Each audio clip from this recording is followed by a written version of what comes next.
আসসালামু আলাইকুম। আমি এখন টমেটো হট সস তৈরি করব। বেশ কিছু পাকা লাল লাল টমেটো নিয়েছি। এগুলো ভালো মতন পরিষ্কার করে আগে কেটে নিব। টমেটো সিদ্ধ করে নিব।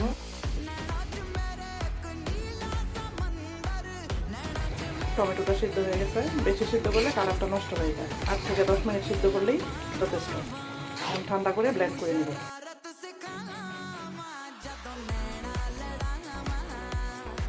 এখন এটা আবার চিনি, ভিনেগার, কর্নফ্লাওয়ার দিয়ে জাল করে নেব।